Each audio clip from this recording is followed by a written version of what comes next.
Bonjour à toutes et à tous. Dans cette séquence vidéo, nous allons évoquer avec différents clients de Virtual Fanatic les services qu'ils ont pu mettre en place pour leur activité. Mais quelques mots avant de commencer sur le lieu dans lequel nous sommes. Nous sommes dans le parc du Château des Hauts à la Chapelle Saint-Mémin, qui sera prochainement le siège du groupe Pentalogue. Et donc on va passer un moment très agréable, très ensoleillé pour cette séquence vidéo. Donc on va commencer ce tour de table par Khalid, où tu vas te présenter, tu vas nous expliquer quelle est l'activité d'EcoTravel, et puis quelles étaient tes exigences au niveau des services de cloud que tu as déployés pour ton activité. Je dirige la société EcoTravel. On est spécialisé dans le transport de personnes. On a développé une première plateforme en ligne qui permet à tout utilisateur, client, que ce soit professionnel et particulier, de réserver un trajet sur Orléans ou sur n'importe quelle ville de France aujourd'hui. Voilà, aujourd'hui on peut connaître son tarif très simplement. D'accord, donc j'ai un rendez-vous à Bordeaux, je prends le train, je dis voilà, je vais aller de la gare à mon lieu de rendez-vous. Et je dis j'arrive à quelle heure et j'ai le prix et le chauffeur m'attendra. Voilà. L'idée c'est vraiment de connaître son tarif, le prix est fixe et connu à l'avance, de réserver un véhicule avec les mêmes interlocuteurs, la même plateforme, que ce soit sur Paris, sur Bordeaux, sur Orléans et dans n'importe quelle ville. Pour toi Nicolas, l'activité d'EasyFlyer et les contraintes que tu avais eues sur les services de Virtual Fanatic? Moi je suis le directeur informatique d'EasyFlyer. Donc EasyFlyer, on a une imprimerie en ligne basée à Orléans. On a une gamme de produits aujourd'hui de 8000 produits, de la carte de visite jusqu'aux imprimeries grand format, banderoles, bâches, panneaux Aquilux. Notre particularité, c'est qu'on a développé un service client proche depuis le début pour nos clients, avec un numéro en 02 indiquant notre présence à Orléans. Ce numéro est affiché sur le site, sur la homepage, et c'est quelque chose auquel on tient très fort. D'accord. On est intervenu avec Virtual Fanatic dans le cadre d'un déménagement de locaux où l'une des contraintes a été de porter ce numéro vers les nouveaux locaux sans interruption de service. D'accord. Voilà. Donc des services de téléphonie et une facilité de mise en place. Tout à fait. Voilà. Pour toi Julien? Donc, Julien Hatton, je dirige l'agence de communication Bosnative qui est spécialisée dans le digital. Pour faire plus clair, on organise en fait des jeux concours et on met en place des stratégies digitales pour nos clients sur le web et sur les réseaux sociaux, et notamment le réseau social le plus connu au monde, Facebook. Et donc la contrainte que tu avais sur le déploiement de services sur Virtual Fanatic? On a été amené en fait à faire appel à Virtual Fanatic, tout simplement parce que dans le cadre de ces jeux concours, on est amené à avoir besoin de faire face à des fortes montées en charge et en trafic. Donc je reviens vers toi Khalid par rapport aux services que tu avais besoin au niveau de Virtual Fanatic. Donc tu nous as parlé de ton site et bon, tu as d'autres sites qui sont autour. Voilà, aujourd'hui c'était un besoin d'hébergement, de stockage et de montée en charge. Aujourd'hui c'est d'utiliser uniquement la consommation pour le site internet par rapport au trafic, et derrière en fonction de l'augmentation de trafic, pouvoir très simplement, de façon flexible et réactive, d'augmenter la capacité de stockage et de mémoire.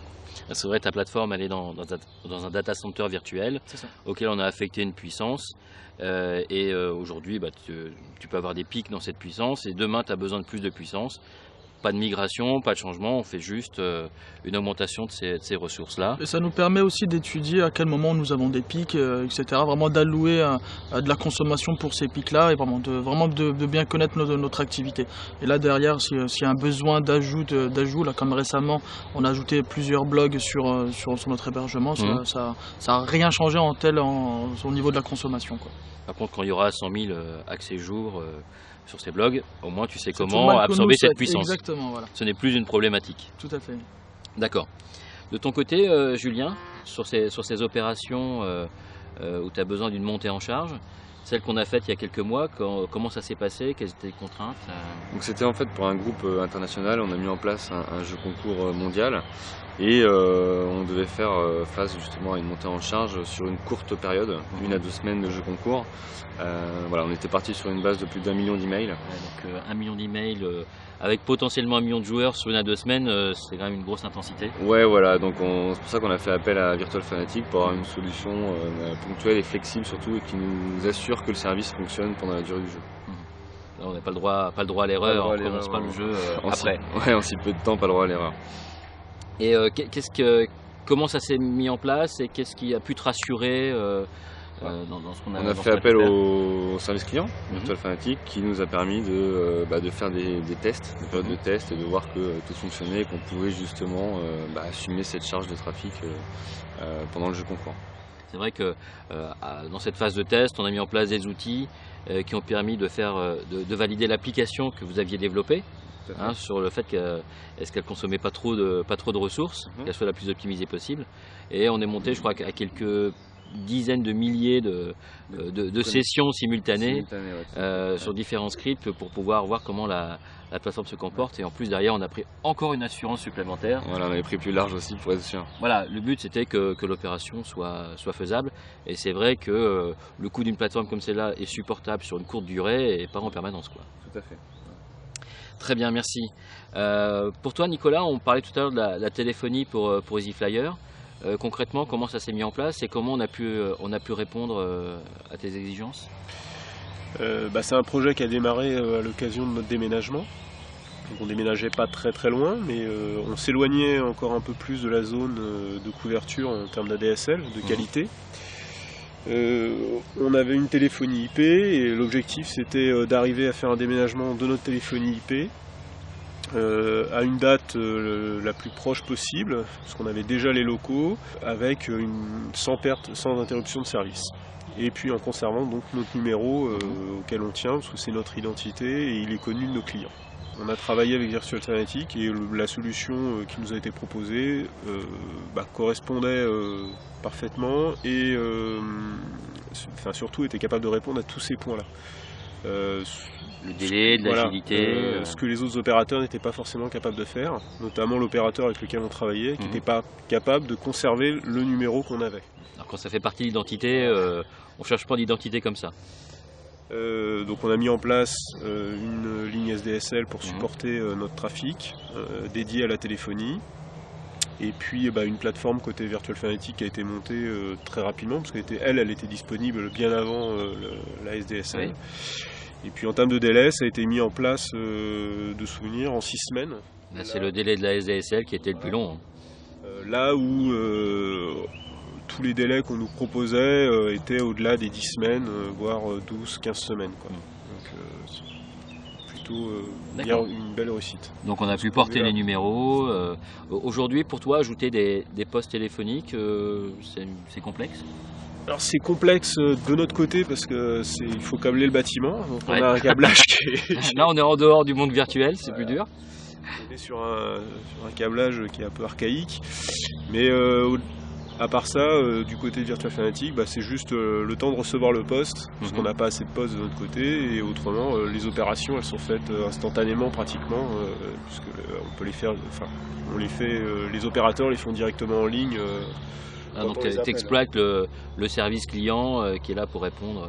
Et je leur fais faire beaucoup de modifications parce qu'on a plein d'idées pour modifier notre téléphonie et puis nos règles d'escalade. C'est bien quand la téléphonie peut suivre l'organisation de l'entreprise. D'accord. Je reviens vers toi, Khalid, par rapport... Aujourd'hui, tu as ton site e-commerce qui est là, il y a les blogs qui sont autour. Parmi le catalogue de services de Virtual Fanatic, lesquels tu pourrais prochainement ajouter dans ton système d'information? Dans la même philosophie que le développement de notre plateforme, on reste sur quelque chose d'unique et de sur-mesure dans notre développement. Donc là c'est pareil au niveau de la messagerie. Donc on a des besoins très spécifiques tels que le partage de données, la consultation à distance à travers un portail web de par tout le monde, que ce soit sur application, que ce soit sur smartphone et sur PC. Voilà, c'est vraiment d'utiliser ce service-là. Donc, et surtout de mutualiser et de rester avec un seul et même prestataire. Ça, c'est quelque chose d'important pour moi. Avoir ce guichet unique pour l'ensemble de tes services, qu'on puisse t'amener une réponse rapide et adaptée parce qu'on connaît ton contexte. Exactement, c'est ça. Pour toi, Julien, s'il y avait d'autres opérations avec forte scalabilité, Virtual Fanatic reste une réponse? On repartira sur la même solution sans problème, bien le contraire. D'accord. Nicolas, demain, si tu avais ajouté d'autres services, Lesquels seraient-ils? On travaille actuellement sur la sauvegarde, ouais. Donc j'espère qu'on va aboutir aussi, rapidement. Ouais. C'est important, autant pour que ce soit notre partie site web hébergé ou que ce soit sur la sauvegarde de nos données internes qui sont stockées à l'agence. Et puis toujours dans le même esprit, c'est le stockage, la mise à disposition d'un espace de stockage avec une facturation à la consommation sur le stockage, avec une interface de type Swift sur lequel on est très intéressé aujourd'hui. Merci Nicolas. Vous avez pu voir au niveau de ces différents témoignages clients que les services de Virtual Fanatic en termes d'activité de cloud sont relativement larges. De l'hébergement de sites e-commerce avec de la haute disponibilité, de la scalabilité en termes d'infrastructure pour pouvoir monter en charge quand il y a beaucoup de trafic, de la téléphonie. Ça peut être aussi des solutions de stockage, de sauvegarde. Et vous trouverez sur le site de Virtual Fanatic un catalogue d'applications que vous pouvez installer très facilement dans votre système d'information externalisé dans le cloud. Moi, ce que je vous propose, c'est de vous rendre sur le site Virtual Fanatic, donc www.virtual-fanatic.fr, pour voir ces différentes activités. Et en tous les cas, je vous remercie pour cette participation à ce témoignage client. Au revoir et à très bientôt.